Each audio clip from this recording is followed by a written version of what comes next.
things that are just and fair are just disappearing and dissipating in a way that we've never seen in history. But you know what? This is how we stop it.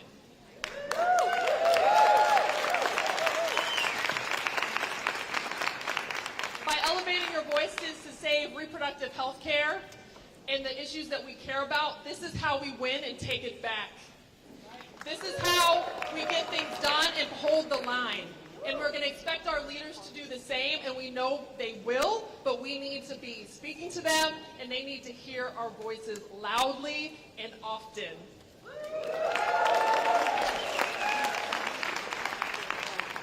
But let's just remember that this is a marathon, not a sprint. This is the beginning of a long, drag-out fight, but at the end of the day, we're on the right side of history, and we're going to win. Whatever they tear down, we're going to build back stronger. Whatever they tear down, we're going to build back better and more equal. And they can't stop us because we are the people, we are the voices, and people are with us. So without further ado, we know a lot of folks are standing. Really appreciate it. Wanted to bring to the stage our 5 CEOs who are doing the work daily in providing essential and quality health care for folks that need it most. So I want to bring up our CEOs. We have Wendy Stark, Shelley Hegan, Vince Russell, Michelle Casey, and Crystal Colette.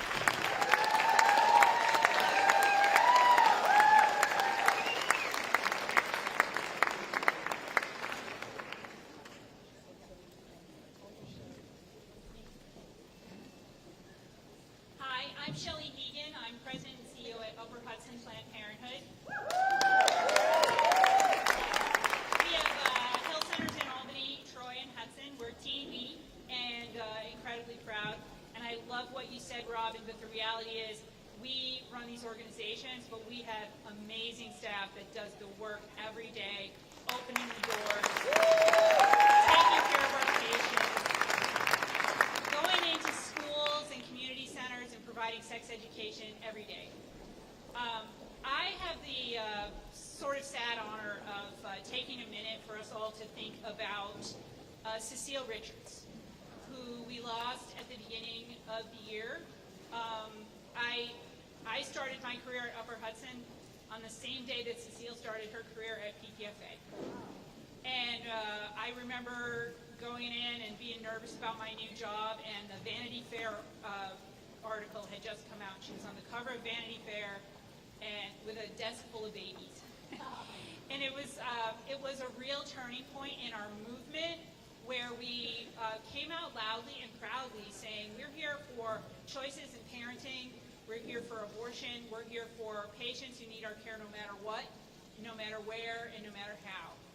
And we owe that to Cecile. She made our movement more powerful than ever before, and she will be really, really missed. So if we could just take a moment of silence and think about it.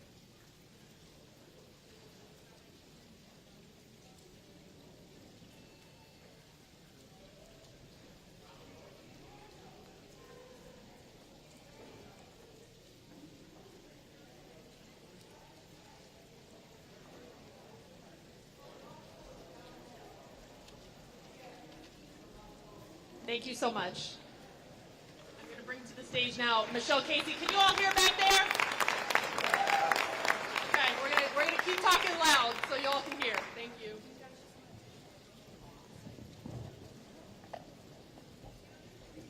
Hey, look at that pink, baby! Woo!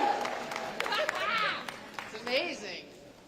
So it's my honor and privilege to introduce our next speaker, who truly needs no introduction. She has long stood with us in the fight for reproductive freedom in Washington and certainly here in New York.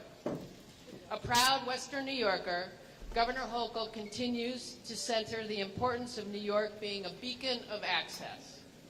While other states are seeking to criminalize providers and patients, Governor Hochul is protecting our providers and patients and championing critical investments in care. Because she knows what we know. There is no freedom without access.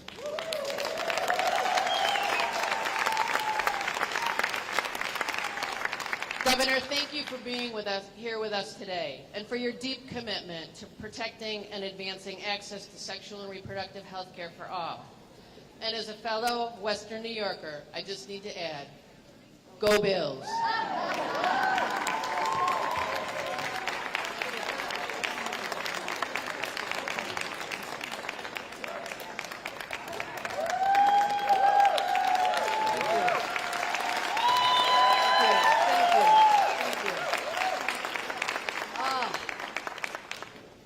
First of all, the tribute to Cecile Richards. I've been familiar with her and her work since we all watched her mother, a woman governor of the state of Texas. I think I've got a tough job being woman governor of New York. Imagine being the woman governor of Texas. So Cecile came from strong, hearty stock with her mother, and we are always so proud of her work, but also Cecile just put a face on this movement and reminded women that they do have rights, but if we don't stand up and protect them and fight for them, then who will? So I want to honor her as well. Great friend, great champion of the cause. Robin, thank you for all you do for us. You're an extraordinary member of my team, got us through the first few years. I'm so proud you're in this position.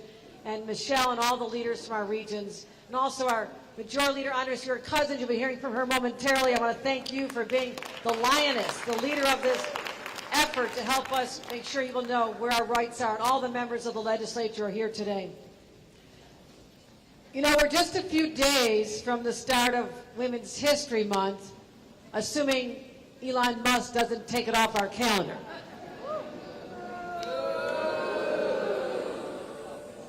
Just an observation.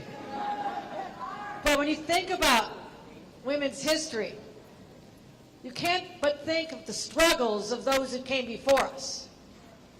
The women's rights movement started nowhere else but in our state. And we have the responsibility, we shoulder the burden of carrying on their names, their stories, their fights. And I want us to be very cognizant at this moment in time of not only we have to carry the torch forward that they presented to us, but we will be judged by history as well. Just as we are looking back, someday others will look back at our time. And they will say, what did the women of New York do to respond to the challenge in Washington at this moment? And I am so proud to see this huge gathering of soldiers in this fight, gathered here every single year in Albany, because we must march on. We must carry on the fight. So what do we do here in the state of New York? When the Trump Supreme Court stripped away our rights with the overturning of Roe v. Wade, we didn't stand back, we stood up. Working with the legislature, we passed new laws, shield laws to protect our doctors, which are now in effect. We funded Planned Parenthood with even more resources so they can handle the outbreak. When they started talking about taking away medication abortion, we started stockpiling here in the state of New York. Whatever they've done, we've had a strong response. And when they started talking about the possibility of a nationwide abortion ban, we stood up and got Prop 1 passed, so we are protected here and said, thank you. And even just recently, when we saw what is happening to one of our very own doctors right from the Hudson Valley, God bless her, her life is forever changed because she simply did what her oath to medicine required her to do. She provided a prescription telemedicine for an individual in Louisiana who had no other options. Imagine the desperation of women all across this country. They turn to our doctors here in the safe haven of New York.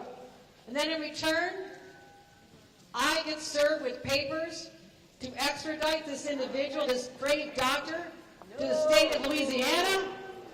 No and hell no. That is never happening.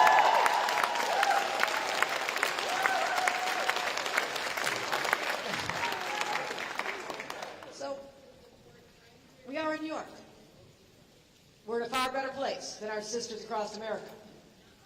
But don't take for 1 second for granted what you have now. You have a very pro-reproductive freedom governor in this office. You have the first woman governor in this office. I know my mother fought for reproductive rights. I took that right for granted. My daughter no longer has that right. And it better be back there when my little granddaughter Sophia becomes of age, because this is wrong. This is an attack on all of us. And we have to use this moment to fight back. And whenever I see the color pink, I know there's an army behind it. And so when you start getting tired, your legs get so tired you can't march on. Your voices get so hoarse you can't scream anymore. Your fingers get exhausted because you've been sending so many text messages and signal messages out there. I'm saying keep moving on. We must meet this moment with strength. The same strength that we channeled from our ancestors, our sisters who came before us, when times were tough as well. We are New York women. There is no stopping us. Carry on the fight, everybody.